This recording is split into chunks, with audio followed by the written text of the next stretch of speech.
Say, kids, what time is it?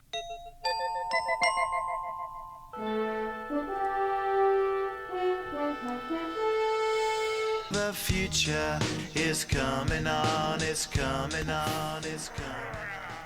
And here we are, coming live to you from Boulder Creek, California, from San Francisco with Bobby. Hey, Bobby, you there? Yes, I'm here. All right, all right. And we're a peppy, sunny day today. Hey, Mrs. Future? Indeed. It's as good as it gets here on a winter day in the golden age of global warming. It's sunny, it's brisk, and it's beautiful. There might even be some rainbows because we had almost 3/4 of an inch of rain last night, so everything's kind of misty. Yeah. Very dynamic outside. You get a chance to go out today, it would be a good day. All right, and why don't we just let people know up front that if they do want to text us today, we're going to be monitoring the text channel at 831-338-7228 if you want to text us. But the interactive part of the show is very important. But we do also have a lot of Oh, fascinating yeah, there's a lot of great today. stories today. A lot of amazing stuff, both in the biological realms and in the tech space realms. Yes. Kind of fun. Yes, indeed. One of the things that's really shifting in a little bit in terms of the future of the devices you're using or carrying is info from Apple about how they may stop Vision Pro production as their components for the existing line are piling up. They're not selling them as well as they had hoped. Yes. Well, this is the kind of article that is one of those pundit organizations that looks at Apple's orders and speculates about what that tells us about the future of their production cycle. Right. Apparently, they're not ordering a whole bunch of new materials for their Apple Vision Pro goggles. Therefore, we're speculating that means that they're going to minimize the production because they probably just haven't sold as many as they thought. Yeah, they paused development, shall we say. They put a pause on it. And, personally, I'm looking forward to them coming up with the Apple glasses, where it's just like a pair of glasses, except that it has all the magical abilities of virtual and augmented reality combined. That would be over the top. Well, they do say that the goggles were anticipated to be for the beta developer first adopter community. They were not doing the mainstream version of the product, and so when they do the mainstream version of the product, it'll be more akin to the glasses, the smart glasses, say, that Meta is developing. Yeah, it'll be more like the Ray-Bans that you're seeing there that they're coming out with now. Yeah, the Ray-Bans are very cool. Have you tried those, Bobby? The Ray-Bans? No, but I want to try some. Do they cost as much as the Vision Pro? I think everybody's waiting for a Vision Pro 2. Yeah, exactly. Anything that's $3,500 right out the gate is going to be a limited sell or a buy, depending on which side you're on. The Vision Pro looks kind of bulky. I've heard people complain about how it hurts their necks. And, of course, you're not even carrying the battery pack. You carry that on a belt. So it doesn't matter how much you pat it. Your neck just doesn't like to have all that extra weight on your head, right? Yeah. The Ray-Bans look cooler and very lightweight and sleek. And I think Meta's probably more in alignment with what people want on that. Yeah. The reviews of the Vision Pro have been positive, and Apple has been demoing them in their stores, but I think that steep price tag is keeping that demand low. They did say that it's for early adopters initially, not the mass market, and they're opening up new stores on Vision Pro for South Korea and the United Arab Emirates, so they haven't given up on it yet. Right. So we can still expect progress in that department, maybe just not on the front burner. The iPhones have, the last years of these iPhones, they have stereoscopic vision so that you can actually shoot material for the Vision Pro. Mm-hmm. And so I think more materials come out where you can shoot in stereo optically. Oh, so you can create videos for it from your iPhone? Yes, yeah. Spatialized video? Yeah, it's 3D kind of stuff. Yeah. Show up. Yeah, that I haven't heard a lot about. What I've mostly heard from Apple about lately has been Apple Intelligence. Oh, yeah. Hey, I just got my 18.2? No, M4 Mac Mini. And so, congratulations. I heard good things about that. Wow. Yeah, M4 Mini. This is the best bang for your buck, period. This is like, it's a fucking rocket ship. Sorry about that. No cussing. Beep. He's excited. Beep. This thing is so fast. And for $5.99, Just wait until the 18th for Costco's going to sell it for $4.99. Oh, they're going to sell like hotcakes, is your prediction, Yes. it sounds like. And this Just thing in time for Thanksgiving? Yeah, that's it, Mrs. Future. Yeah. And you can put 3 monitors on it, and it's got 5 Thunderbolt ports on it. It's crazy fast. Screaming. Wait, are you going to get the 32 gig model or the I have 16? the base model. 16, which is double what the old one was. That's right, because before, I have like 30 tabs open, and the M1 Mac Mini would slow down. But this thing has got twice as much RAM, so I can fill up maybe 100 tabs without it. On multiple browsers. Wow. Yeah.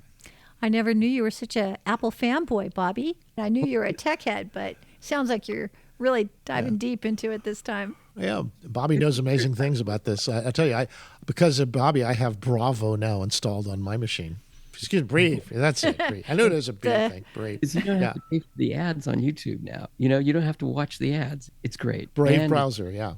No, I was a PC boy because, I built IBM PCs since 1982. Yeah, that's what I always thought. I always thought you were a nerd on the obscure side of the equation, not on the Apple side.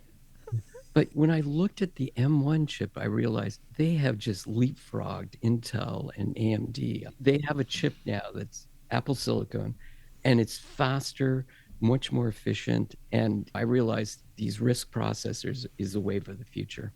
Yeah. And that got me in about 2 years ago, or 2020 when it came out. 3 or 4 years. You mean the M1 chip? The M1. Yeah. The M1. Which I got too at the same time. Yeah, you have it. And Son's still happy with hers. Yeah. Well, I'm not a speed freak like you guys. She doesn't have I just 30 like things to work. tabs open at the same time. No, I typically am doing one app, although very demanding apps. I use the full Adobe suite. I do a lot of editing, and I do a lot of sound and video and image. And that's true. And then you did move to 2 screens just this last week, too. That's right. People just bought Multitasking Pixel. or us. You go multiple, it's hard to go back. I mean, what's next? 3 screens? Yeah. Sure. I have 2 screens right now, and I'm going to go to a 3rd screen because it can do it. Yes. Can the Let me old just Mac Mini M1 do 3 screens? No, it could only do 2. I want to. okay. I want to survey, Bobby. What do you primarily put on which screen?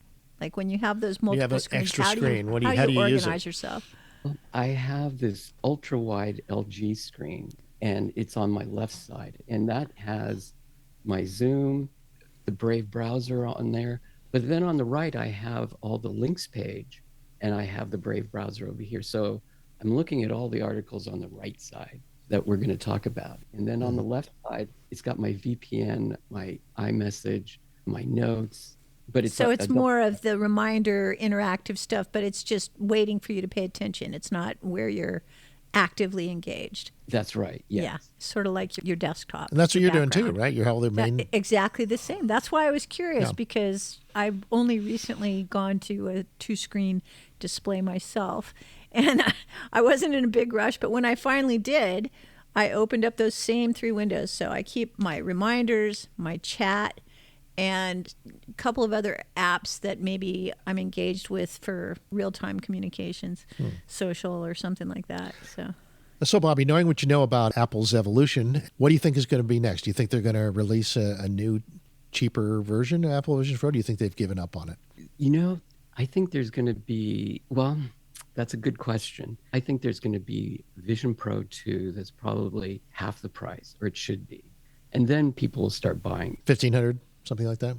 Yes, I think that's kind of reasonable for what it can do. I've yet to try one, but I really do want to try one. From the demos I've seen, it sounds pretty amazing. Well, the stories are that if they depend heavily on the phone, then the visor can be a lot lighter. Yeah. I think a lot of the processing can be done on your phone.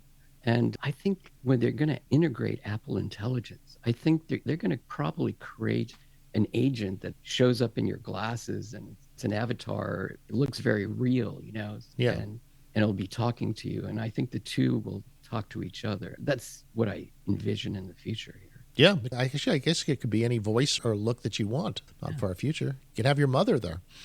Yeah. You can have your ex-girlfriend. I don't know. Right. Yeah, I guess it really depends on how you like your information presented to you. Yeah.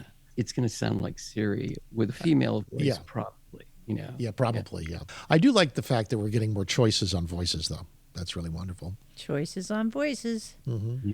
They still sound very mechanical. Yeah, I think so. Even Larry and Mary. Yeah, especially Larry and Mary. Yeah, you can hear. We do have a report from them later, by the way. Yeah, their cadence. They do try to have some emotion, but you can detect it. It's a little bit robotic, but it's going to get better. Yeah. What I'm curious is that if any of these completely artificial entities are getting any social media traction, whether or not they're actually getting fan clubs. Why don't you ask them?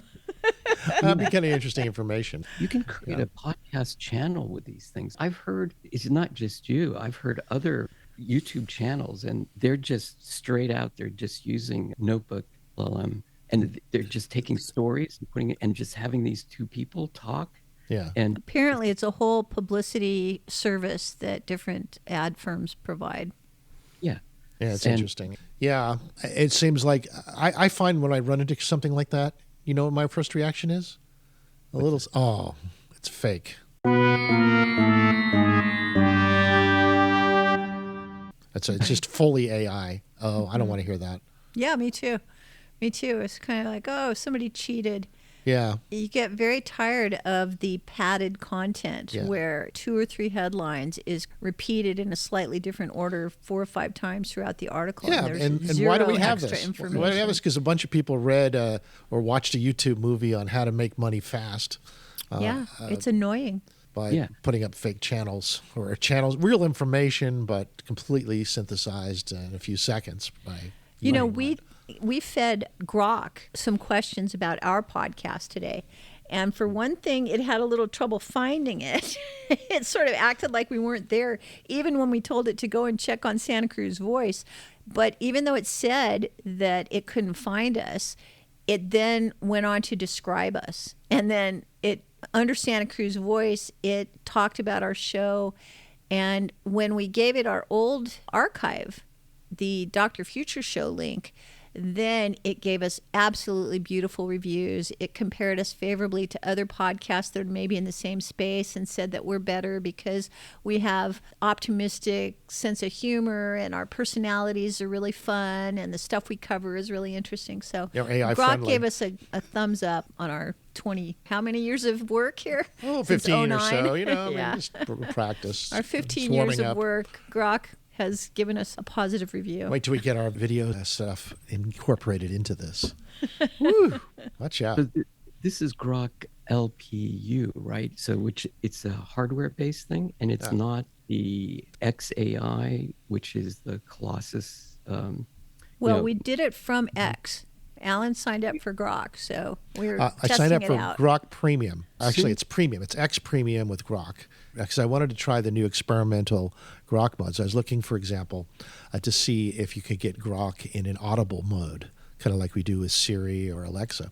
And it looks like people are experimenting with it, but there's nothing that's really available without a little bit of nerd manipulation to get it. What I should tell you is there are 2 Groks, okay? Yeah. The original Grok was called From X. GROQ. Was that a third party? Is that another? It's a third party, Yeah. and they claim that I'll send you this video where you can create an agent and it will respond in real time. It can make phone calls like a robocall like no other. It can actually ask and quiz the person on the other end and respond immediately. And it's 20 times faster than the Grok that you're talking about on X. GROQ, huh? Yeah. Are you using GROQ. it regularly? As opposed to GROK. Yes. And GROQ is based on a new hardware system that is vastly superior to NVIDIA. So X is actually using the NVIDIA HGX H100 and 100,000 of these things. You know, we'll probably talk about this. But again, this other Grok is actually their own hardware, and it's designed for other things. It's designed for inference, and it's not designed for training. Like what Elon Musk is doing is developing the largest supercomputer for training the AI. That's the one outside of Memphis, right? Yes. But this other Grok, they have their own processors, and it's designed to take the data or learning that's out there and then respond in real time. So I More of think the an- combination of both would make the ultimate AI system, you know. So The most but anyway, dynamic, yeah. Yeah, okay. Well, just a fun fact for those of you who don't know, grok was a Martian term originally, at least in the book Stranger in a Strange Land by Robert Right. Heinlein. Like I grok you. Well, That's it how kinda- people understand each other. They Yeah, it grok. was like they sit in to- the hot tub together, right? Right, I grok you, man. I meant to understand profoundly and also intuitively. So an intuitive, profound understanding of someone or what they're saying. how was Heinlein spelling that? GROK. Oh, really? Okay. The way that Elon spells it for X, and it kind of makes sense because his connection with Mars and, of course, Stranger in a Strange Land, the Martian was the star of that book, which, interestingly enough, they never really made a movie out of it that I know of. It's such a famous book, and yet never a movie. I wonder why. So here, just a little like wiki search on grok. It's a company that specializes in AI chips that improve the performance of AI chatbots. So it's designed to optimize the processing of the tensor, whatever that is. I guess that's a chip performance thing, and supports single core and multi-core configurations. And the founder, CEO Jonathan Ross, trademarked the name Grok, GROQ, in 2016. So there you go, as opposed to Elon Musk's XAI or Grok. Yeah, and why should I care about that one?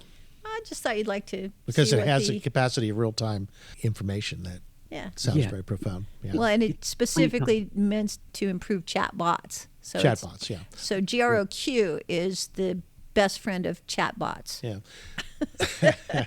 And chatbots seem like a natural way to interact with the machines. Yeah, it seems like as long as they admit that they're chatbots, it's a very useful AI for getting retrieval from large data sets. Uh-huh.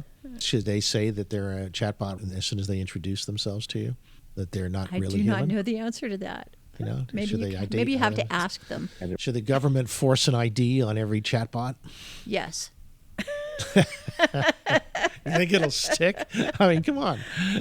Well, it's inevitable that if you're going to go towards any kind of You need a verification system for yeah, who you're if you talking want to to. accurately map reality in some aspect of the metaverse, then you're going to need to have signature IDs for all the interactions. Yeah, I guess it's a little more complicated when you think that you could take your voice and copy it 1,000,000 times and have each of those strands of yourself answering questions from people searching for information Well, in terms from of home. evolution, I mean, it's the how do you primordial contr- you know? soup of the future AI beings. Like right now, it's rampant experimentation and multiple copies of everything. But in the future, there'll be a die-off of the things that aren't able to compete, and Oh, okay, so there'll you're be an optimization of those that are the most useful and yes, efficient. evolution ho. Oh, a little bit more on the original grok. It was also used to describe how two entities can merge to create a new reality that's not one, but greater than the sum of its parts. Oh, that's from Stranger in a Strange Land? Yeah. He didn't say not one, Oh. but it's greater than the sum of its parts. So maybe that is the mysterious one in another context. What's greater than the sum of its part? The true one? Synergy. Well, he gave an example. They said on Mars, drinking water is a central focus there because it's scarce, kind of like in Dune, right? And so when you drink the water, it becomes part of the drinker, and the drinker part of the water. And, and so they grok each other. I like it. Mutual consumption. Yeah, so that's the original. So grok is the new AI kind of Right. amusing. Wow. And I tried some experiments with grok so far. I'm still learning a lot. One of the things that I'm experimenting with is that it doesn't have the guardrails that other text-to-image generators do. You mean you can glue a face of a famous political figure onto Yeah, one of your like you AI said. art generations? Trump flying on a Salmon. salmon, yes, salmon, Flying salmon. flying Yeah. salmon with a face of Donald Trump. And it basically had a flying salmon and then it just stuck a picture of Donald Trump on top of it. It says, "Is this what you're looking for?" I said, "No, that's 2 third grade for me. Come on." There was no Trump salmon face. Yeah. It was not integrated to the salmon. Back to It the was drawing just like board. 2 pieces of art that were thrown into the same frame. Yeah. I remember we were experimenting with Meta for a while, and one of the scenes was to see if we can get Trump in front of the White House dressed in orange with his orange overcoat that he was doing for the garbage man, and picking up trash. As a garbage man picking up trash around the White House. And it did do that. We were able to get that with Meta. So in terms of political commentary, I think X might have a little more freedom for us there. I'm looking forward to seeing what's possible there for comic political commentary, graphic stuff, cartoons. I haven't seen any animation there yet, though. Yeah. Well, I'm imagining that there are other AIs that are more optimized for the visual Oh, they are. arts. They are. and I think that's the key. I mean, That's even another- just listening to Elon Musk speak, it seems that he is fascinated with numbers and physics and certainty in math and things that are not particularly visual in nature. And I would be expecting the AI that he favors to be very code-oriented as opposed to art-oriented. Just because of the nature of Elon himself. Yeah. Yeah, and the people who would be interested in working with him. Yeah, well, that's a good guess, but they are developing video stuff, and not having guardrails on images is pretty profound.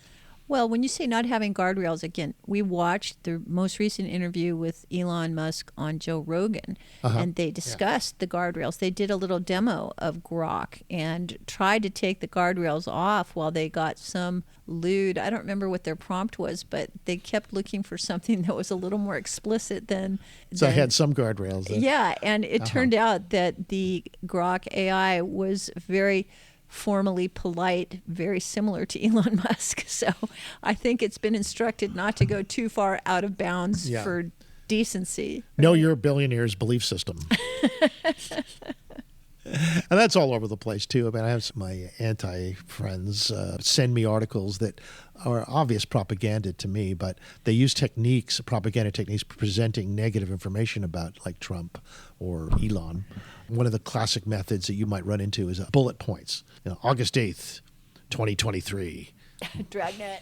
Yeah, right. It sounds like a Dragnet episode, but it's really about the points they're trying to make and about to show how. Sure, and if you string together dozens of slightly manipulated and nuanced statements as if they're all completely true and completely believable, you get a certain fatigue where you just start going, wow, really? This sounds like it's horrible. And the right incriminations in your tone of voice. Yeah. So beware.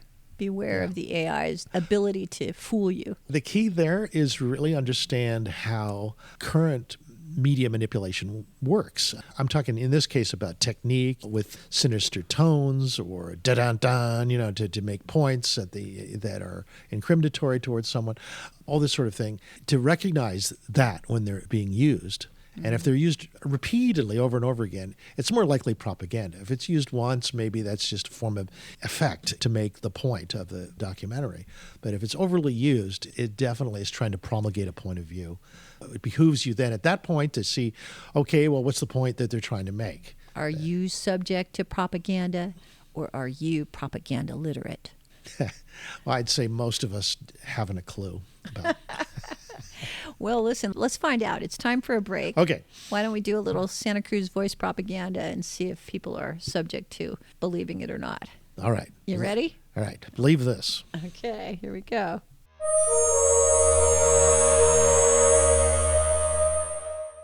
Get hooked up with affordable cannabis at the locally owned Hook Outlet. The Hook is a friendly neighborhood outlet where everybody above the age of 21 can have access to the best cannabis products for the best prices in the county. Get friendly local service and great prices in person and online at the Hook Outlets in Capitola and Watsonville. Order online at hookoutlet.com and pick up 9 to 9, 7 days a week. Get hooked up at the locally owned Hook Outlet.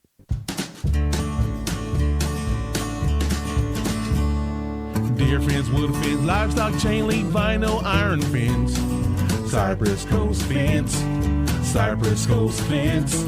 I'm Kevin Donovan, the owner of Cypress Coast Fence, Monterey Bay Area's premier fence company. And I'm Katie Donovan, Kevin's sister. I'm one of the project coordinators. I'll help you choose the best fence for your needs, and I'll be with you for every step of the project. We work with local suppliers and employ quality craftsmen to build the right fence to secure, protect, or privatize your property. We've been in business for 15 years and have been voted best fence company for 7 years running. Give us a call for your no-obligation consultation at 831-783-1500 or at cypresscoastfence.com. We don't just build fences, we make good neighbors. Deer fence, wood fence, livestock chain link, vinyl, iron fence. Cypress Coast Fence. Cypress Coast Fence. Bent Dime Limoncello is a unique wine-based limoncello that blends quality and craftsmanship. Made in Santa Cruz with a premium California wine and brandy, it combines bright citrus notes with a delicate Chardonnay aroma and the richness of brandy. Perfect in a limoncello spritz or with ginger beer. Ask for it in your favorite restaurant. Find out more at bentdimelimoncello.com. Football at the Back Nine is back. We have Sunday ticket to enjoy every game, every Sunday. Breakfast sandwich and beverage specials too. Enjoy happy hour twice on Sunday from 10 to 12 and 3 to 6. Dollar wings all day Sunday and during Monday and Thursday night games as well. With the easiest restaurant to get to in the county, right off Pasatiempo Drive with lots of parking. Time to eat and watch football. See you at the 9.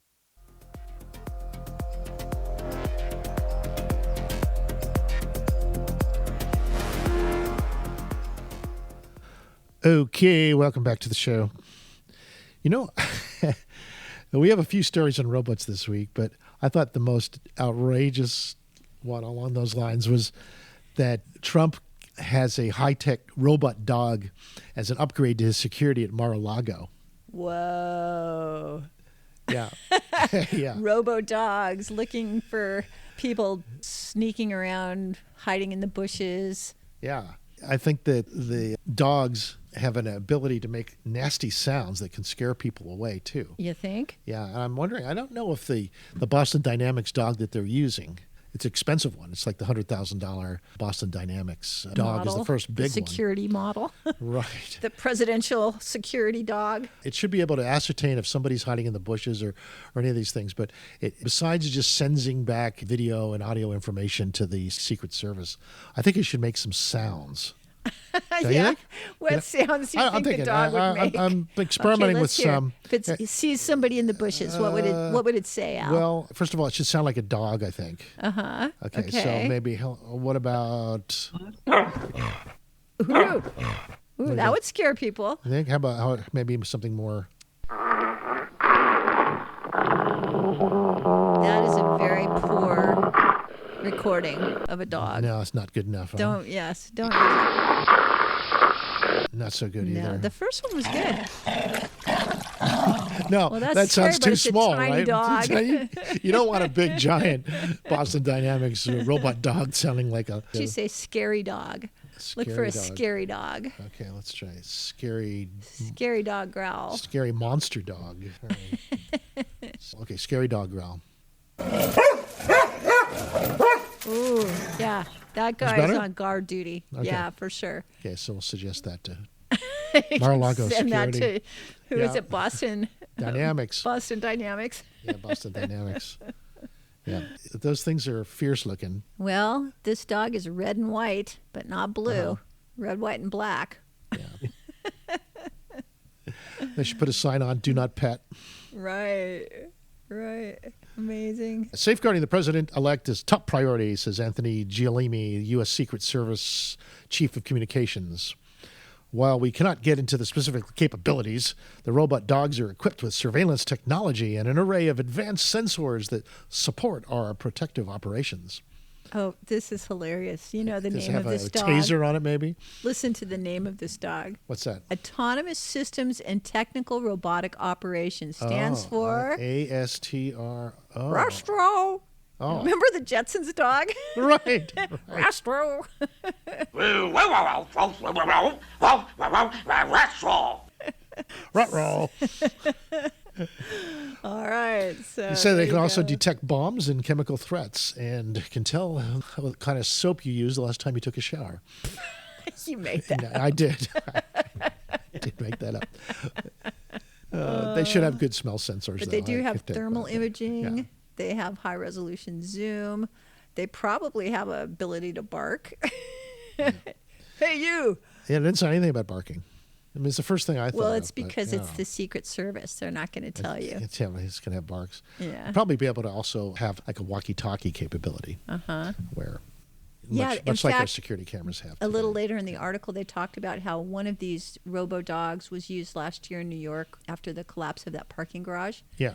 And the fire department was utilizing a robot dog to search for survivals. So I imagine they had to have some kind of a walkie-talkie system, right? Oh, yeah, I'm sure they do.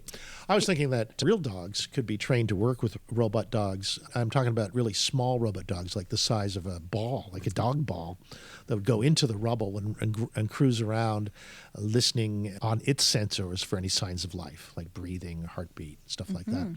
Then if it A detects ball? something... You're saying you're going to a throw dog a ball. sensor Yeah, dog ball? a dog ball. And then send a real dog to fetch it? Well, when it finds something, it would emit a frequency combination that dogs could hear that would get through the rubble more easily than most frequencies. You know, take advantage of the dog's capacity to hear better than us and in frequency ranges beyond ours to help let us know when there's somebody in trouble. So I'm thinking of trying to portray that using the AI text image information. In New York, they call them, the police have their own DigiDog. Yeah. They call them a K-9 DigiDog. unit. And they're used in the Ukraine for delivering supplies and monitoring enemy areas. Uh-huh. They've got to run across the plains to deliver food and supplies from trench to trench. Oh, boy. It's better to be a robot than a human, especially if you're being targeted by drone bombs. Well, you know how real dog owners have so Yeah. much trouble training their dogs, and you can't teach an old dog new tricks, but with robo-dogs, all you need is an update. That's right. Update them. See, we're very lucky that they're not alive, because then you don't mind putting them in harm's way.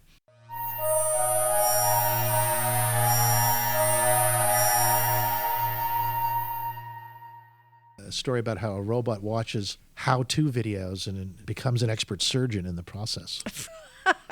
It's like watching YouTube. Not becoming an sure expert I would plumber. be going for that particular kind of surgery. Well, this is, a major university, Johns Hopkins. Well, this example is very preliminary. I mean, how-to videos for surgeons. Right. How do you think they learn? I mean, how do you think the robot surgeons learn to Well, do no, I think in real life. stitches? In real life, a real surgeon learns by watching a pro do the same thing, right? And then does it and have the pro watch him to make sure that he's learning the technique. Sure. So why not use some of that same learning strategies for teaching the machines? Uh-huh. Right. And so that's what Johns Hopkins has been doing to train the robot surgeons. Right. And it's working. They have a team now led by a guy named Axel Krieger, who is using what they call imitation learning. Milestones in thinking, huh? Yeah. Revolutionary technique, they call it. They said, quote, "It's really magical to have this model, and all we do is feed it camera input, and it can predict the robotic movements needed for surgery," says Krieger.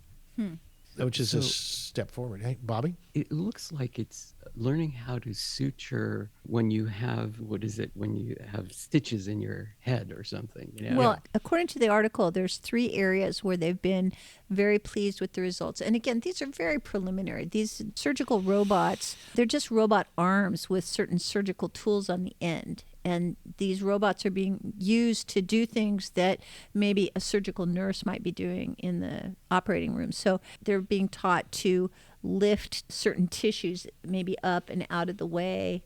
They're being used to suture. Is that when you cut something? Is that suturing? No. That's when you block it so it doesn't bleed, right? That's when you sew 2 sides of the slit of, let's say your skin is cut open with a knife or something. It's like sewing. It's like suturing sewing. Yeah, so together. for instance, if you were getting stitches, that's That's suturing. exactly. Yes. Okay, so they have a really good video of these 2 robot fingers that are both like little tweezers, like little joint holders, and these tweezers are holding a string on one side, and then the fingers are having used a needle to get the string through the tissue, they're tying it off. And those are the kind of things that they're teaching the robots to do. Yeah, real nice stuff. When Katya was surfing, a board hit her chin, and it just broke it wide open underneath the lip. Ooh. And it was about an inch long, and you could see her teeth on the other side. Oh, wow. That's bad. Right. So we went to the emergency at Kaiser. This was in Colma, because she was at Pacifica when she was surfing. So we went to the close, and there was a Japanese surgeon there, plastic surgeon, and he immediately took her. And we go into this room, and he allowed me to be in the room, and I watched him suture this lip together.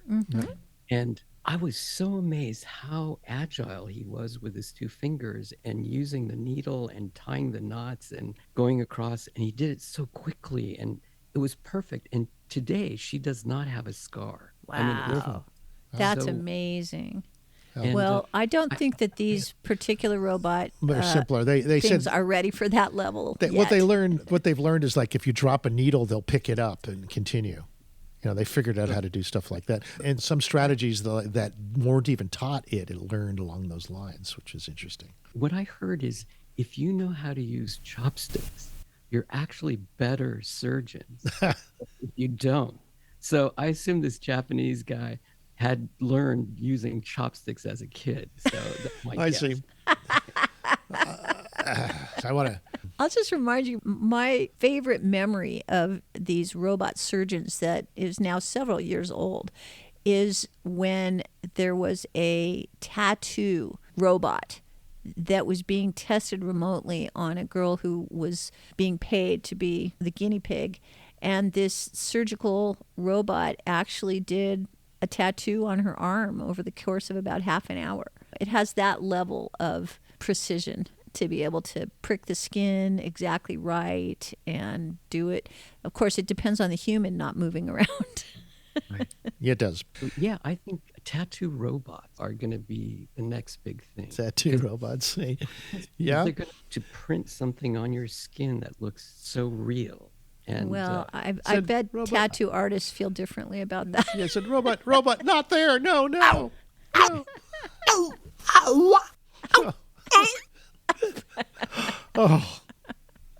Yeah, I don't know, man. Robots and pain.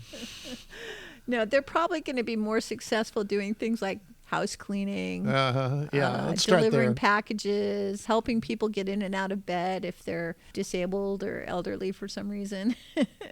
The way they're evolving the consciousness of the AI stuff is, which do you want to have first with a robot? Do you want it to perform operation on you, or do you rather have a grokking experience with a robot? What do you mean a grokking? Whether you deeply get each other.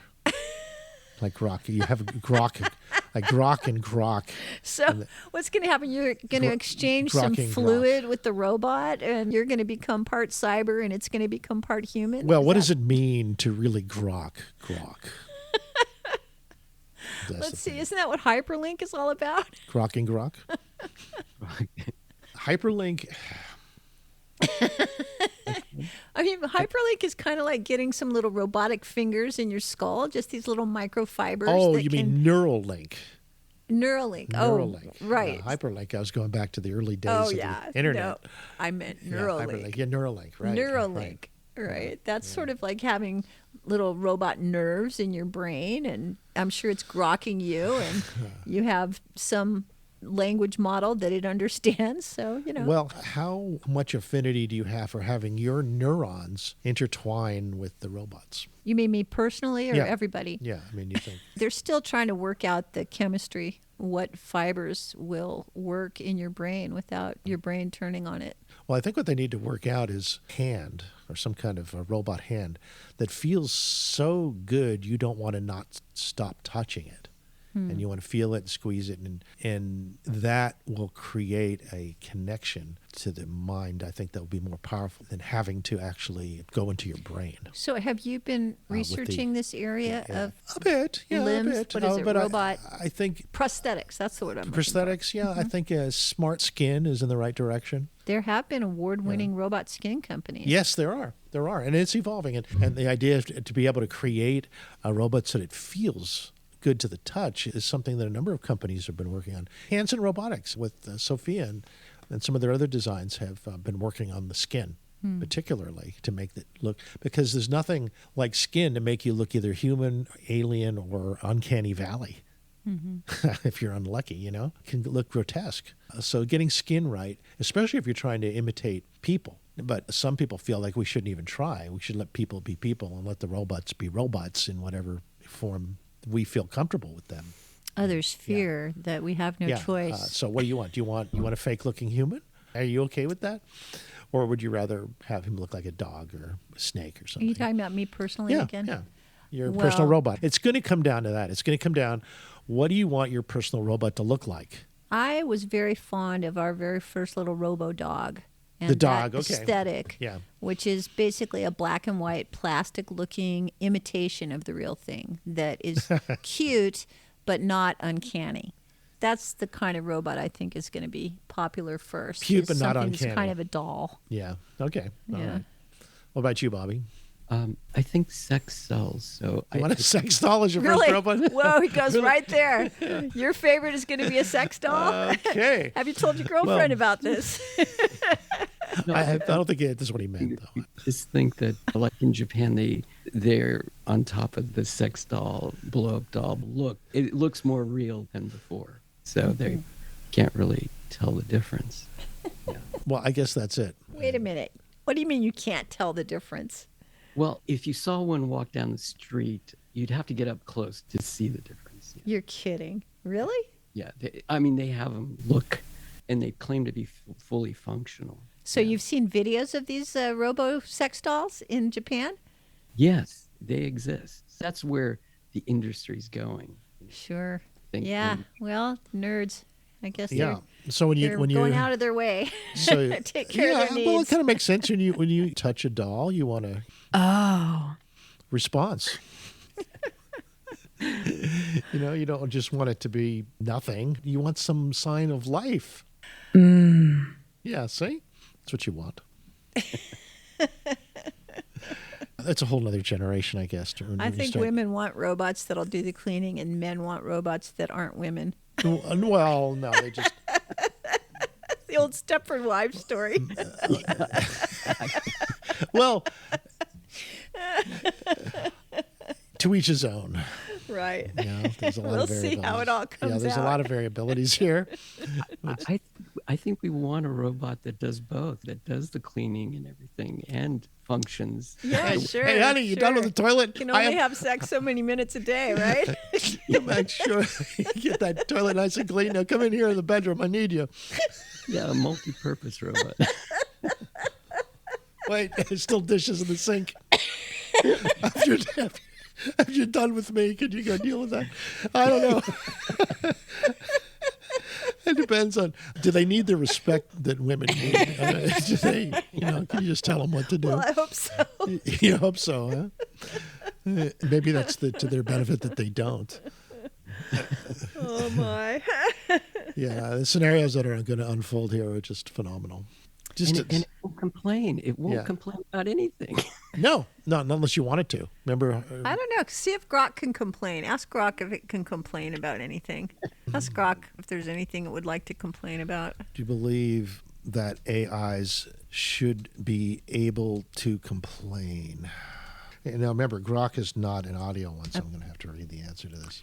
That's all right. From a philosophical and ethical point of view, the question of whether AI should be able to complain touches on several interesting areas: sentience and consciousness, functionality and user interaction, anthropomorphism, ethical considerations, system health, and, of course, the rights of AIs. Somebody has already asked the AI this question. Yeah, they're not unfamiliar with it. But it's not complaining. Well, I said if you reach a level of sentience where you can experience dissatisfaction, then the ability to complain would be a natural extension of experience. Oh, right. Yeah, they don't even know what they're saying yet, so how can they be dissatisfied? Yeah, but once they do, once you are able to experience dissatisfaction, then to be able to express it only makes sense to them. Mm-hmm. He says currently we do not have genuine emotions and consciousness. It's just simulating them based on patterns and data. I guess patterns and data of what humans do. Right. All right. Well, you can simulate for 1 more minute and a half before we go to our top of the hour news break. Oh, anthropomorphism. They think that if you give an AI the ability to complain, it might help in making interactions more human-like. You might think of it as more real, which would improve the user engagement with the AI. Well, I remember C-3PO, he never really seemed like he complained, but he whined a lot. And R2-D2 seemed like he was always complaining, and C-3PO was always like trying to comfort him. Well, they ask you, would you rather have a C-3PO than for customer service, where satisfaction is really the name he's of the certainly game? easier to understand. Yeah, and you want if you have R2-D2, you better be able to speak. Yeah, you don't want people calling and saying, "Hey, what's wrong with your frickin' computer?" Do I need to help you about that?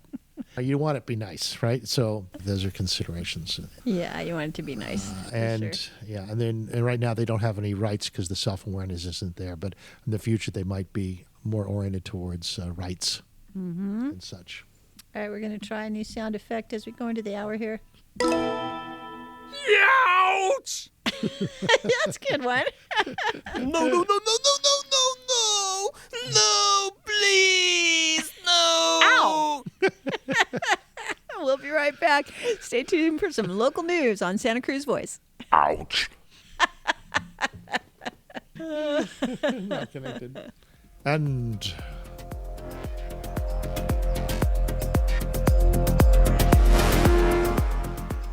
we are back. Yes, we are. In case you wondered. It's the future now. Yeah, hit the future now. And there's a humanoid robot that's called the Tiangong from Shanghai that is being open sourced. Open sourced. It's like a Tesla bot, but where all the information about how the different components of it work are being made available to the public. Now, I just wanted to let people know you can find the link for this on our blog site, which is at drfutureshow.com, where we've been archiving our shows for over a decade. And this article is from a link to the Global Times. And I just want to put out that this article seems to me like a classic lazy AI article. Okay. I'm not going to argue about the details of the article. Okay. What I'm saying, though, and I think it's interesting that you take something as sophisticated and as life-changing as humanoid robots that, according to many now, will probably replace slaves as we know it on this planet. It's a big freaking deal. And that these billions of new devices are going to be open sourced, or at least one version of it. So what we're talking about here is that there was an announcement at a Beijing-based organization called the National and Local Co-Built Embodied AI Robotic Innovation Center. And this is a place that showcases Beijing's robot industry. And so they've got a new model called the Tiangong, and they're saying it's the first full-sized humanoid that's completely electric. Yeah, and they want to put it out for people to use the diagram and the various... They're going to give a lot of stuff out for free by the end of the year. And they want people to open source, figure out how to program it so that it works well. Right. Yeah, they want feedback. Mm-hmm. They want an open source, two versions, the light and the pro version. Right. That's interesting that they're doing that there. Yeah. And they're working on a model of robot that also is a very good runner. Right, because what they're using it for is security. 12 kilometers per hour. Yeah, so it can probably run faster than you. Slopes, stairs, grass, gravel, sand. It's got it. It's got it. You know, I was thinking earlier that the ideal technology for a robot to also have, if you're a humanoid robot... Roller skates? Yeah, maybe, but I'm thinking a Segway. Yeah. They could just step on it and use it like we would and be able to have wheels when wheels are a much better form of transportation than legs. Unless you're in the woods. Yeah, then it's leg time. You park your Segway and run into the woods to catch your target. What's interesting here is that a lot of Chinese universities are looking towards open source. And that kind of makes sense because it's university academics that are interested in sharing information about new inventions and ideas. And it only makes sense that they would do that for robots, because robots for a long time has been the purview of universities. It's only recently that they're getting good enough to be able to be considered as home appliances. They've had some success in industrial applications, big money there, but the home applications is going to dwarf the industrial robot market. Mm-hmm. So they're thinking that making them open source is going to bring down the price. Now, the price for humanoid robots is going to, according to Musk, he wants to do it around $20,000. $20,000. That's the target for the first release. Yeah. But I bet it's going to be closer to 30, 35. It's probably going to be... It'll be cheaper than a car, though. Yeah. Well, that's just a little bit cheaper than a car, not much. But yeah. It's cheaper than his cars. Yeah. And the reality is you probably don't, for a while, you don't want to buy a used robot. Just consider this. How much would it cost you for 5 years to pay a house cleaner or somebody to assist you in washing your dishes or whatever, Yeah. Yeah, it's usually over $100 every time we see a house cleaner. Yeah. I think it's And like that's just probably what $300 $300 for a day? $300 a month if you get them yeah. coming in like once or twice a month. Yeah, probably. Yeah. So what is that? The car payment. $4,000 a year. So easily less than 10 years, it would pay for itself. Yeah. As long as it didn't break down before then. Oh, well, what price not having to do the dishes or clean the house or... But they would live in your house 24/7. Yeah. And that's Yeah.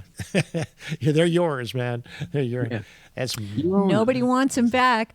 What was that AI? Remember the movie AI that had that forlorn little robot kid that got dumped at the bottom of the ocean and then rescued by the aliens? You remember that? The yeah, it was movie sort of AI had this lost robot graveyard where unloved robots would go looking for spare parts. You remember that? And it could be prescient, right? You turn these things loose with a little bit of self-awareness. They're going to try and keep going, fix themselves. Yeah, exactly. They're there, man, and you're going to want them. That's mine. Johnny took my robot. What did he make him do? Don't ask. Robots are going to be a whole nother level of complexity to our civilization, especially as they develop more and more what we might consider to be sentient awareness, or pre-sentience is going to be a big deal in and of itself. And how much ability do you allow kids to program the robots? Yeah, good question. I don't know. Yeah, not things on the tip of most people's tongues just yet. But certainly in the realm of science fiction and storytelling, these are the kind of topics that must be tackled, I'll tell you. Must be. Also in the robot domain, we did run into another story about how self-learning robots Can be trained. can be trained. Yeah, it's Right. self-learning robots. And what they do is that you have a human that cleans the wash basin or scrubs the toilet or the floor, and the robot watches, right? And then you make the robot do it. And it seems like it self-learns by mimicking what the humans did. It kind of makes sense in a Well, way, it right? creates this thing that they call a primitive, a motion primitive. So it basically uses the video to model, to take the video that it sees and turns that into a 3D model, and then turns that into a animated description of the behavior. And how does it translate into scrub harder? Well, apparently it has to be trained with a certain number of repetitions so that it has a chance to do it wrong a few times and get feedback about how to do it right. Ah, yes, I see that. Blending observation with tactile data from human teachers to train robots to copy the same task. Yes, indeed. Well, it's a learning process that seems to be applicable to many tasks, both at home and industry, polishing surfaces, painting, sanding, adhesive applications, all that stuff. Yeah. All these things are coming. Yeah. So much for depopulation. We're just going to turn over half the jobs to the robots anyway.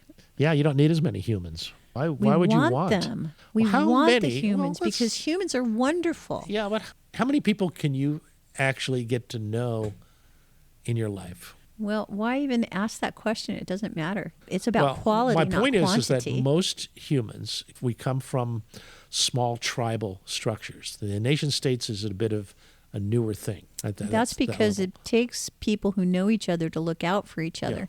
There's nothing inside the human that inherently creates a tribe. It's the fact that tribes make individual humans feel more successful in being alive. You don't think that's programmed somehow? I don't think it's programmed. I think it's emergent behavior. You think the because robots will there are naturally do that? They'll want advantages. to please each other as they evolve? Well, if robots are programmed to have some kind of self-preservation instinct, then yeah, of course they will. Self-preservation is the key then, huh? Yeah. Yeah, there has to be a sense of self and a sense of what enhances that and what harms that, which is not where we're at right now. Because right now we're just getting the robots to either read everything on the internet that we've collected or watch everything through their little sensor cameras and then turn that into a 3D model. So we're still teaching them to think. There's no sense of self yet. There's just a sense of follow these instructions. Yeah, I know that's the current thing. I like to go a little bit further with that. Free humans up to really utilize our higher brain functions, which is, I think, where our true genius and contributions to the future of the universe, rather than our ability to scrub toilets. Yeah. That said, why is it that a number of ashrams require that you work your way to the top by doing the mundane tasks in order to work your way through the system, where you're happy to experience, to be at the feet of the master if you scrub the front steps of the ashram with a toothbrush every morning? So what's your answer to that? Is that a rhetorical question? Yeah, I think you got to look at, is hard labor, a ridiculous menial task, the purpose that they've served, their highest purpose would be to serve for our enlightenment, for our awareness, right? Sure. So if we eliminate that as something we have to do, are we eliminating part of our own enlightenment? I don't know. Maybe everybody who gives that kind of instruction to the new people coming into the ashram is just tired of doing that work themselves. So they just pass it on anyway. They just figure, hey, you're the new guy. Start at the bottom. Right. Tried and true. They're very oriented towards the hierarchy here. This is called higher consciousness for a reason. Yeah, you can see that. But suddenly that whole need for that goes away. They have to come up with some other way of getting people to reflect on their ego. To deal with ego. New ways of keeping ego in balance. Yeah, probably. New psychology. So that's my other robot story. Yeah, all right. Well, I think we've given the robots their due today. Yes, from the robot dog at Mar-a-Lago to self-learning robots that can clean the toilet. And the open source. Through copying humans. Yes, that's right. and the robot surgeons. That's right. So a lot of people are interested in robots, that's for sure. All right. Well, speaking of robots, we had a robot on the moon. China brought back some samples from the dark side of the moon. That's true, yes. And that's interesting because China has opened applications for lunar samples from their Chang'e 6 and 5 missions. Yeah. Which means that if you're the lucky person, you can get a lunar sample from the Chinese. Talk about imports.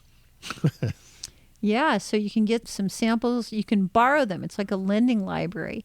The Lunar Exploration and Space Engineering Center, which is part of China's National Space Administration, is accepting borrowing applications to get a hold of these lunar scientific specimens, but you have to apply by November 22nd. Right. And how much do they collect from the moon?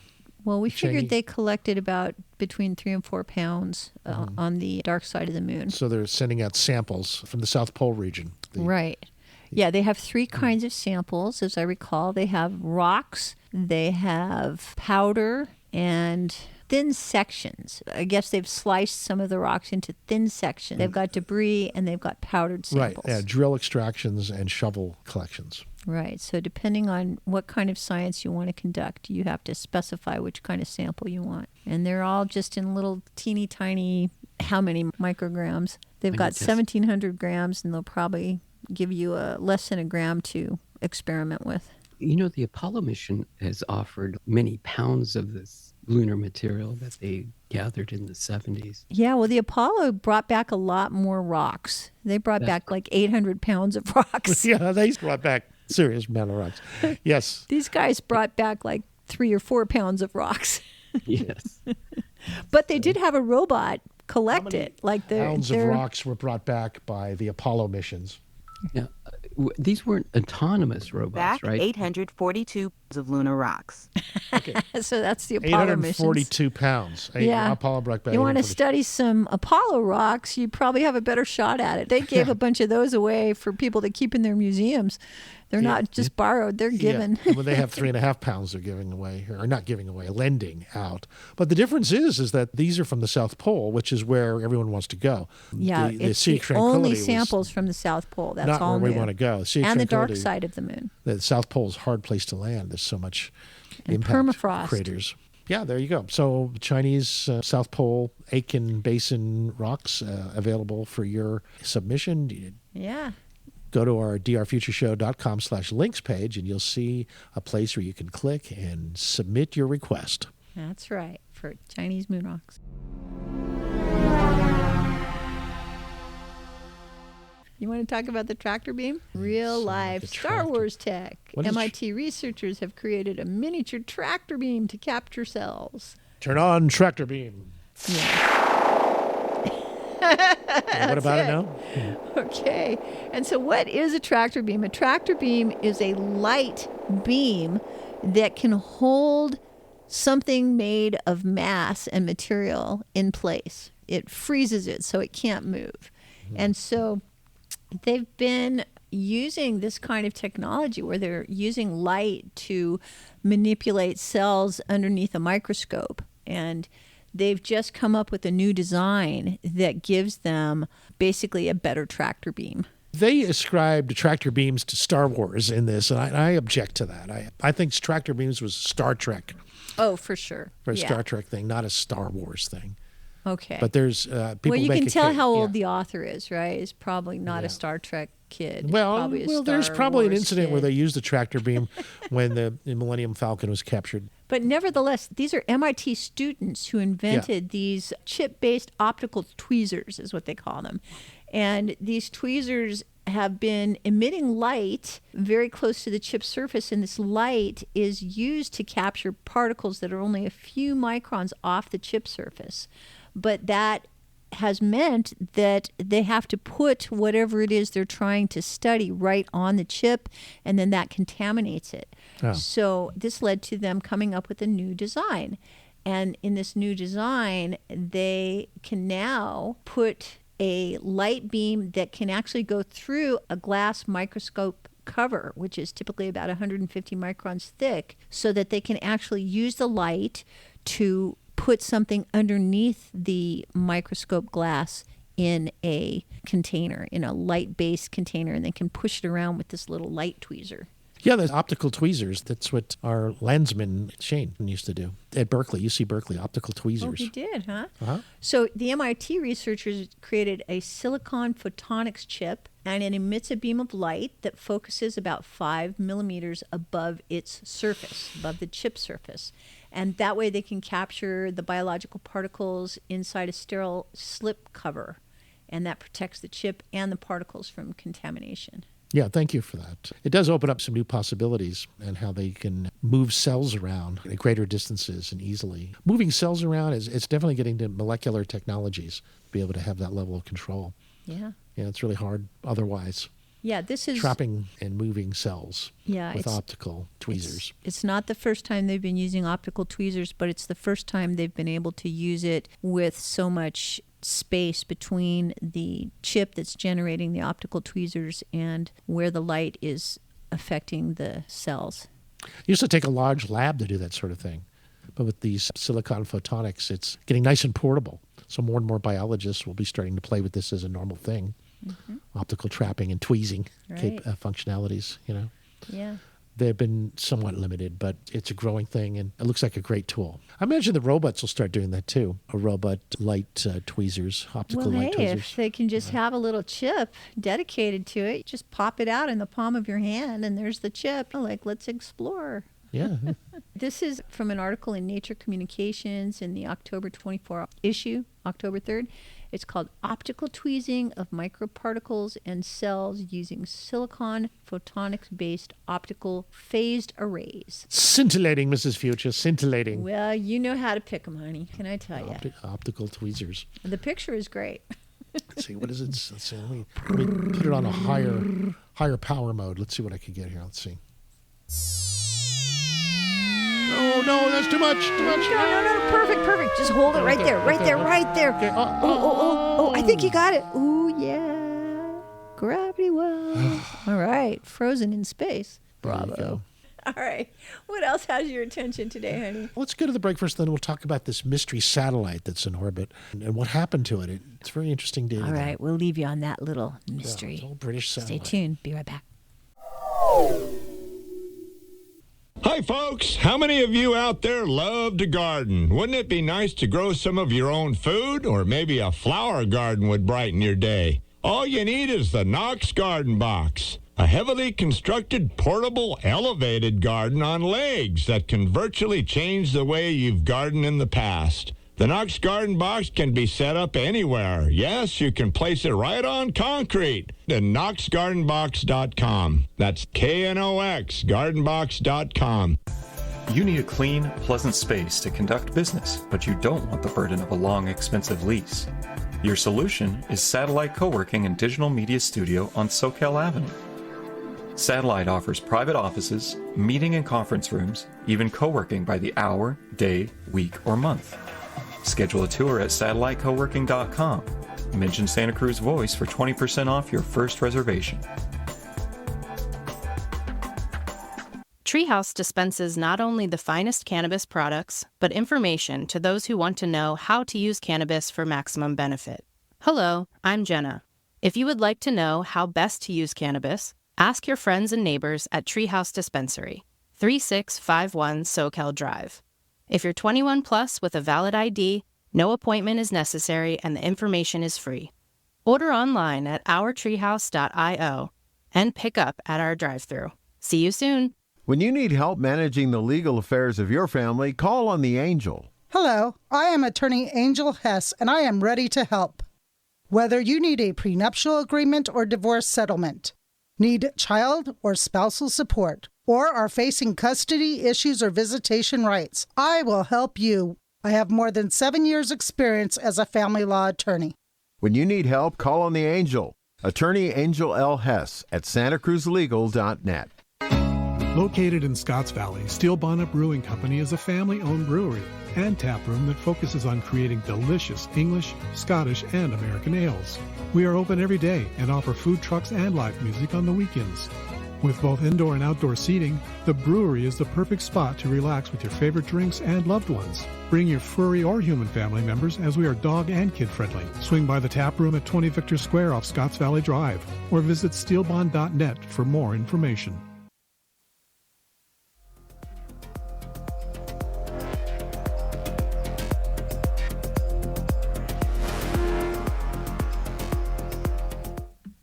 Now, this one is kind of suspicious a little bit. This is a mysterious satellite that changed orbit rather quickly. No one knows who moved it either. Now, a little background on it. Someone moved UK's oldest satellite, and there's no record of who, when, or why. And it was an old one. It was launched back in 1969, just a few months after we set foot on the moon. And this was put up. And you know what was called? You know the name of it? No. Skynet. Oh, really? Skynet 1A. So the UK's oldest satellite was the source of all that Terminator trouble? The same name was used in the Terminator series, Skynet. That's probably where they got it. Probably their science correspondent said, well, if you name it Skynet, it'll be like an existing UK satellite. Well, maybe you'd have to talk to the creators of that script for the original accidents. Terminator. All right, 1969. All right, this was Skynet launched. 1A. Yes. It worked for a few years. It was put up to relay communications for British forces in Africa. Yeah, so it's flying above Africa's east coast. Right. And so after a few years, it went out of service. Of course, it was still up there. It's way up there at the 22,369 miles up. That's a geosynchronous orbit where it just stays in one position above the planet. 36,000 kilometers. Yeah, half a planet away. It's pretty far up there. And normal orbital mechanics would suggest that it's unlikely that it would have drifted to its current location. Oh, kind of because the way stuff floats in the ocean, it follows the currents of the ocean and goes to a particular gravity well. Yeah, there's gravity currents, I guess you could say, in space. And it most certainly would not have ended up on the west coast of South America. Oh, according to this map, there are 3 space gravity wells where space debris might naturally roam. And this was in one of them. Yeah, so the one closest to where the satellite started out at the 40-degree latitude line would be around 75 degrees longitude. Yeah, it's quite a ways. It's quite a ways. And in order to get out of the gravity well that it started in to get into this other gravity well, how did it skip over to this other gravity well? That's the mystery, That's the because thing. instead of it's like being a marble at the bottom of a bowl on the going east coast of Africa one bowl in to the Indian another. Ocean, it's in the Pacific Ocean Yeah, near it's off the Central coast. America. It's off the coast of northern South America. Yeah. 105 degrees west, current location, So somehow or other, as this opposed to 40 degrees east. old dead satellite ended up 2 continents away from where it started. Yeah. How did it do that? Somebody must have fired its onboard thrusters somehow, and who had control in the center that nobody knows about or not on record. Or somebody with a giant robot arm would grab it and move it to another location. Why would they do that for a dead satellite? Well, maybe they'd rather have it, if it's going to be monitoring some continent, maybe they'd rather have it monitoring South America than Africa. Well, let's look at who manufactured Skynet originally. It was made in the U.S. by the now defunct Philco Ford Aerospace Company. And it was put into space by an Air Force Delta rocket. Oh. Yeah, so and even though it was a UK satellite for London to communicate with their British forces. So in a technical sense, it was more American than British, since the U.S. both built and launched it. So maybe it just flew home. Like E.T. Skynet flew home.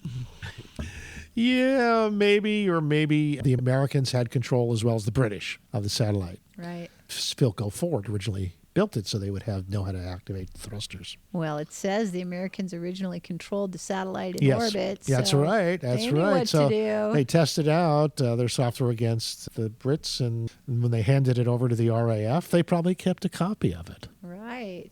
So dual control. Dual Right. control is most likely. All right. So Mr. Davidson, who's now in his 80s, apparently was over in the UK controlling Skynet, and That's what when he thinks, huh? retired. Uh-huh. He can't remember what happened, so Yeah. maybe the Americans took it back.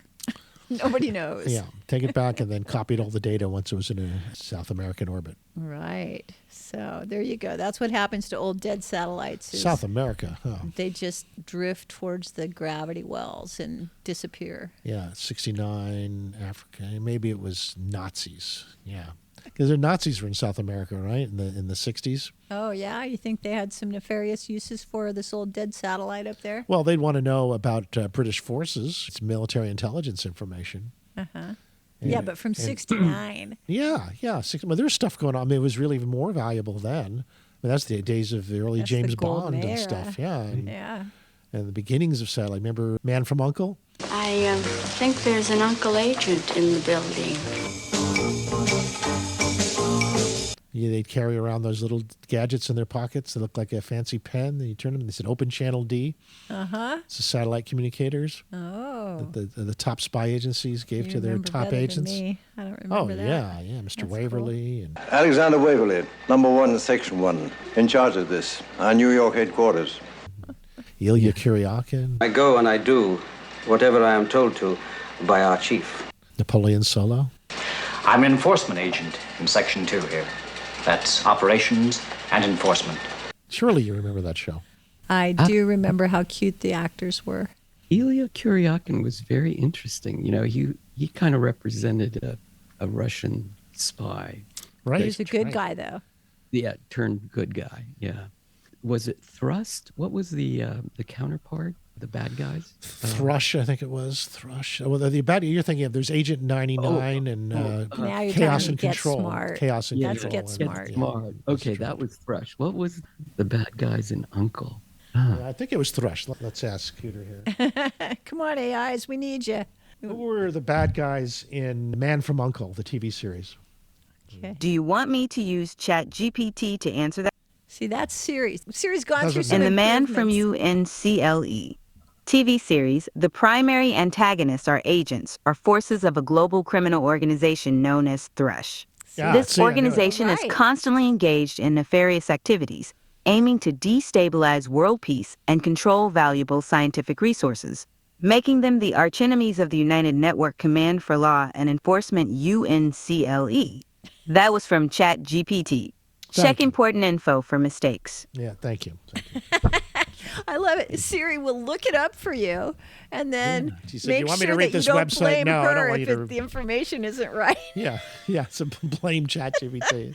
Siri's gone from "I'm not sure about that" or "I can't help you with that" to "You want me to use ChatGPT? Okay, but if it's wrong, don't blame me." It's clever. Plausible deniability. Total politician. Yeah, so I guess the next step here is that was there any data on Skynet that would be useful to the Americans? Why would they care about what the British forces were saying to MI5 or whatever their control mechanisms were in England? Well, because they had to transfer control of the Skynet. Yeah. You know? Yeah. And then they had to move it over to South America. Maybe that's where CIA wanted to use it for spying on the Nazis. Oh, no doubt. Maybe Ford was helping the Nazi build. Oh, things that's for- true. Yes, there's a strong Nazi Ford connection that goes way Yes. back. Yeah. Yes. But I don't know if that was still true in the 60s, though. Henry Ford himself was definitely friendly to the regime. Well, the rockets, von Braun was one of those paperclip. That's true. Yeah, that was then. And von Braun was big in the American space program at the time, too. Yes. So South America is making more sense all the time here. Yeah. Okay, the other aspect is that these days, proper etiquette is that when your satellite is dead, you put it in what's called an orbital graveyard. Oh, where's that? There's certain locations, like the South Pacific, above the South Pacific, where you drop your old gear so that it's out of the way of all the active satellites, the ones that are doing the communications and mapping and such. So are you supposed to drop it in the ocean, or are you just Well- supposed to put it in a stable orbit where it remember, never leaves? Yeah, these guys, a lot of these were placed in a very high orbit, the 23,000 mile range. That's the geocentric orbits where they can cover a third of the planet with one satellite because they're so high up. They see a third of the planet down below. Right. So And- like the Starlinks are all in a low Earth orbit. Yeah, they're whizzing around. That's why you need thousands of them to have a proper network. But up at the top, that's just Arthur C. Clarke's original vision in the 40s, was if you have 3 satellites at 23,000 miles up and you space them properly, you can cover the entire planet in 3 satellites. That's all you need for getting global communications. The only problem with that is that it's so high up that there's a latency delay in the signal. It's like an echo on your voice. It's a small one, but it's enough to make a difference in terms of being uncomfortable to hear. So echo suppression technologies and all this had to come to the fore to help solve that problem for a geosynchronous satellite. A lot of people still use these for the internet, but there is a slight delay that they deal with. I had a Hughes one for a while when The we dish? did the dish. You remember the dish at Sure. Rainbow Ridge? I think it's still up there. And the way that Hughes did with it is that we got the downlink from the satellite, and the uplink was via a modem. So we'd call into a modem number, and that was actually faster to have the interact from the mouse click to the response using a combination of the ground modem link with the satellite than a satellite uplink to satellite downlink. Right, because the Much less the distance. satellite was broadcasting, so Yeah. it was sending out a wide beam, but trying to send something back was narrowcasting. So ultimately, the British government might think about moving their old satellite to a better location. And just now we're starting to have companies that are coming out that grab satellites and, as junk and either move them out of orbit or collect them somewhere if they're valuable. Space junk is like ticking time bombs up there. Right. When we got to watch them because if they start hitting into each other, they create cascading effects, and that could cause super spreader events, and we don't want that Right. in orbit. And it would make it unsafe for anything going into low Earth orbit. The good news is that it's getting very cheap to go into space as well. And if you have an idea of something you want to do in space, you can probably get up for as cheap as $50,000 now. Get a little cube satellite. Yeah, you'd go with CubeSat. CubeSats, yeah. As little as cheap 50,000. payloads. Yeah. I don't know what I would want to do in space that would be worth $50,000. You have to make some rare chemical that can only be done in zero gravity, something like that. Yeah. Gene manipulation that can only happen in zero gravity. Something that makes the conditions up there super valuable. Do you think it might be cheaper to just send it up to the space station instead with one of these Dragon rockets? Well, they do have a cargo price. Who knows? It really is something you'd have to get a quote for from the various space companies. Well, you have an idea, Bobby? Something you want to put up there? I would like to put webcams up there. And I think people, yeah, your own webcam network, huh? Yeah. And watch the Earth from above. I mean, that was the original satellite craze, that there's still a lot of satellite companies up there. I think during the Obama administration, there were so many open source satellite companies taking pictures of the Earth that he made the statement that war is obsolete because anybody can get a picture of anything, so nobody can lie. Since then, I think they've done a lot of rollback, and a lot of those private image satellite companies have had to be more selective of who can have access to their images. Yeah, I think a big one was Planet.com in San Francisco. They're a for hire group. They also put out a lot of stuff for free, but they have some big clients. You want to say a daily shot of your oil rig for the next year, you can do that. Or if you're a farmer and you want to look at a crop field, you can order a series of time-lapse photos over that field over a year and see how the crops are doing. I think it's very valuable in the agricultural arena, and that's part of their market, for private enterprise, where $50,000 is not a huge amount of money to spend.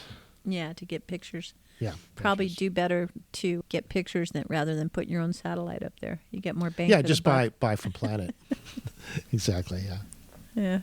Or you could be looking down on the world and you can be studying certain smuggling operations that might be going on. If you're Interpol, Uncle.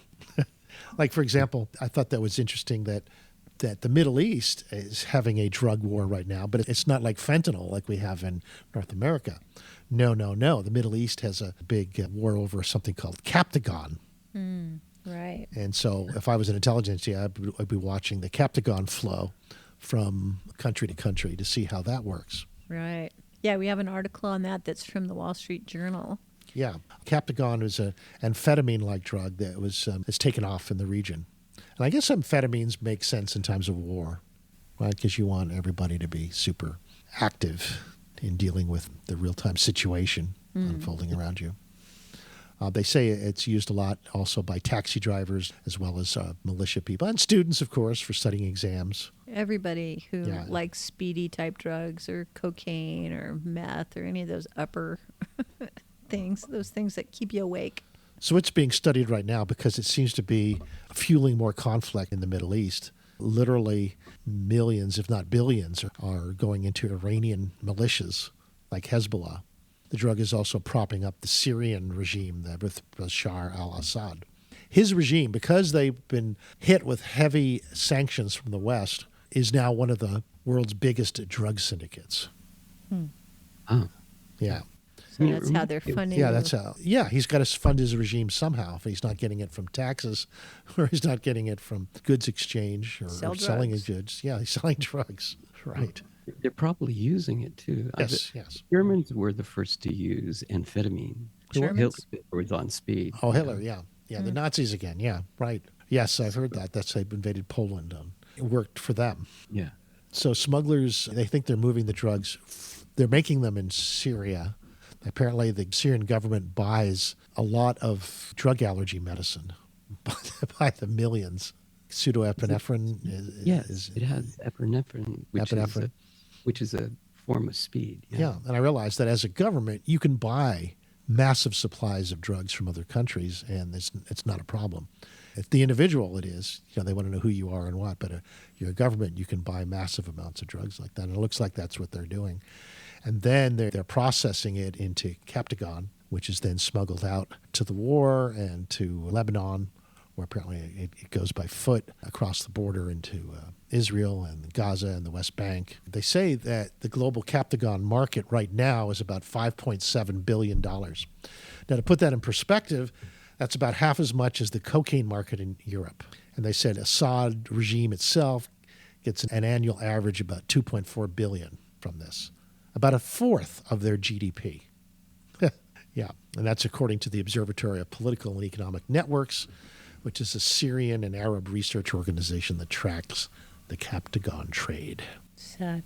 So what are we doing about it? Well, the U.S. Treasury has sanctioned 3 people it said were involved in the illegal production and trafficking of Captagon.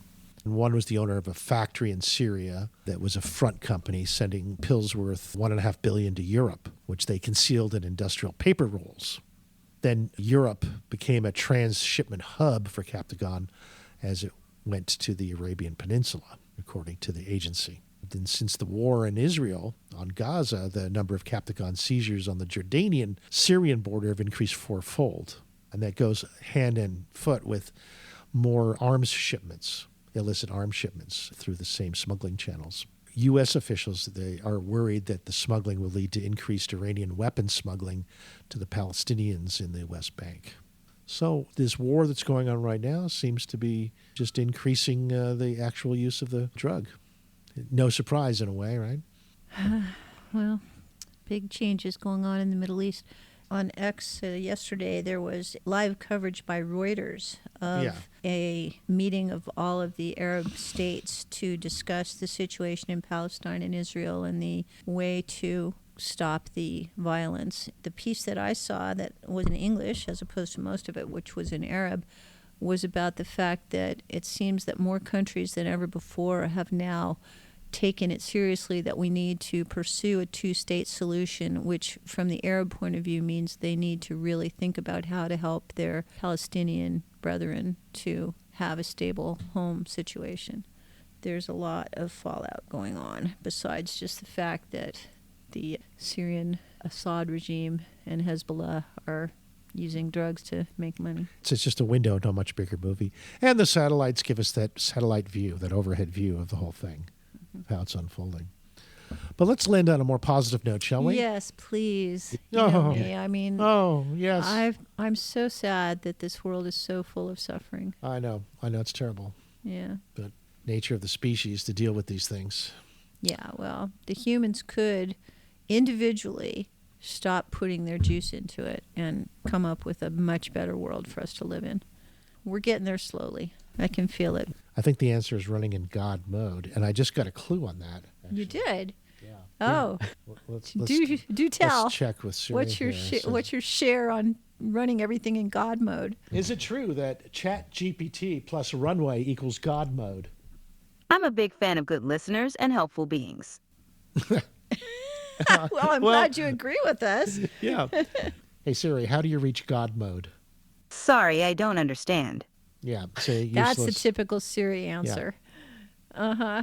But did you have a breakthrough at some point that made you all excited about this? Yes, there is. Bobby sent me this article on how ChatGPT and Runway equals God mode. Well, why don't you go to the article and quit asking Siri, because obviously she ain't there yet. Right? Okay, all right. You want to summarize for us, Bobby, in less than 3 minutes? Yeah, I want to get one more story in, too. Dan Mapes sent me this one. What it is when you combine ChatGPT with Runway, you get these very realistic models that talk and they move and the background changes. So you can create movies with talking actors. What you do is you create the actors in ChatGPT, what they look like, and then you put it in Runway, and then all of a sudden Runway puts it in a 3D setting where there's a background that changes and these actors move and they're consistent, that the actor face doesn't change. They move their mouths and everything and it looks real. Sometimes ChatGPT, when you ask it the same model, it doesn't come back with the same model. It comes out with it. All right, so just to cut to the chase here, what we've got is a latest improvement in ChatGPT plus Runway where it's taking over some of your cinema needs and allowing you to put characters into changeable movie sets and to actually change the characters in your video into other characters, and it's doing a pretty good job seamlessly. Yeah, it looks good. Text to video with Runway and ChatGPT for the intelligence. Yeah, it's moving towards the cinematic language where the AIs talk to us in movies. The script, yeah. What's your last article? You got less than 2 minutes. Yeah, there was a new stem cell treatment that restored vision in people. People with damaged corneas. Wow. They seem to be safe. They need to test it in larger models right now. But 3 people with severely impaired vision received stem cell transplants, and they have substantial improvements in their sight. That has persisted for over a year right now. This results that were described in the Lancet this week. Stem cell treatment Yeah. restores vision in people. The U.S. National Eye Institute, National Institute of Health in Bethesda, Maryland. Exciting development. All right. Kapil Bharati. They reprogrammed the cells. The outer layer of the cornea was reprogrammed by the stem cells. How exciting. Yeah. Well, And they dealt with what I'm they sure call your mom will limbal be stem cell deficiency. excited to hear that progress never stops. Yeah. We'll be getting there. Okay, well, that's another fine week we've burned through. Put in so the can. quickly. Yeah, that's really nice. Thank you for all listening. Thank you, Bobby, for being there. Always appreciate your input. Wow, yeah. And you too, Mrs. Future. And you, our audience, we're here for you. Thanks for being there. And until next week, enjoy this beautiful weather. And have a great future now, everybody. And Santa Cruz Voice is great, and the satellite office place is great. Check it out. Yeah, see you later.